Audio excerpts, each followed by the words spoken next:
ಕೈಲಾಸದಿಂದ ಪಾರ್ವತಿಯಾಗಿರ್ತಕ್ಕಂಥವಳು ಭೂಲೋಕದೊಳಗ ಅವತರಿಸಿಕೊಂಡು ಬರುವಂತಹ ಪ್ರಸಂಗ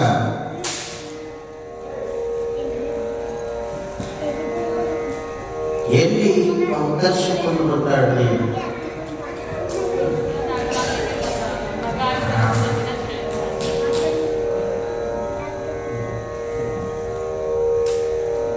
ಮಾನವಿ ತಾಲೂಕು ಜಾವಳಗಿರಿ ಗ್ರಾಮದಲ್ಲಿರ್ತಕ್ಕಂಥ ಪುಣ್ಯ ಜೀವಿಗಳು. ಅವ್ರ ಹೆಸರು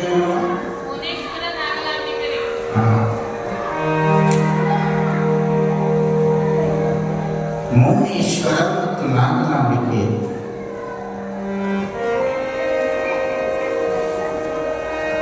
ಆ ಪುಣ್ಯ ಜೀವಿಗಳು ತಾಯಿಯಾಗಿರ್ತಕ್ಕಂಥ ಪಾರ್ವತಿ ಮೌನೇಶ್ವರನ ಕನಸಿನೊಳಗೆ ಹೋಗ್ತಾಳೆ.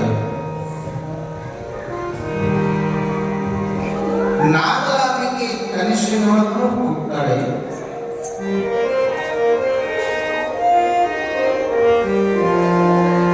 ಅವರಿಬ್ಬರಿಗೆ ಗಂಡು ಮಗುವಾಗಿ ತಿಳಿಸಿಕೊಂಡು ಬರುವಂತಹ ಪ್ರಸಂಗವನ್ನ ನಿನ್ನೆ ದಿವಸ ತಿಳಿಸಿಕೊಂಡು ಬಂದಿರುವಂತಹ ಸನ್ನಿವೇಶದ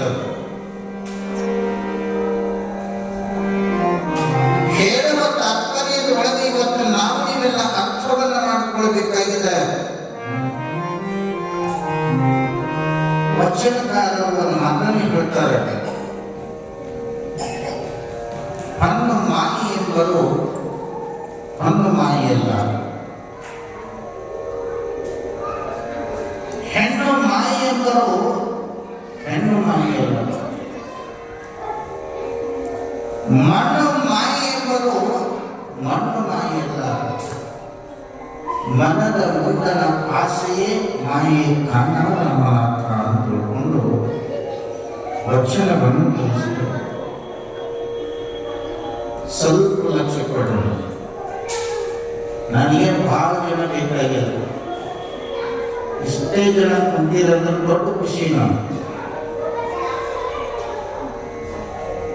ಈ ವಚನದ ತಾತ್ಪರ್ಯವನ್ನ ಇವತ್ತು ನಾವು ಈ ಪ್ರಪಂಚದೊಳಗೆ ನಾವು ತಿಳ್ಕೊಳ್ಬೇಕಾಗಿದೆ.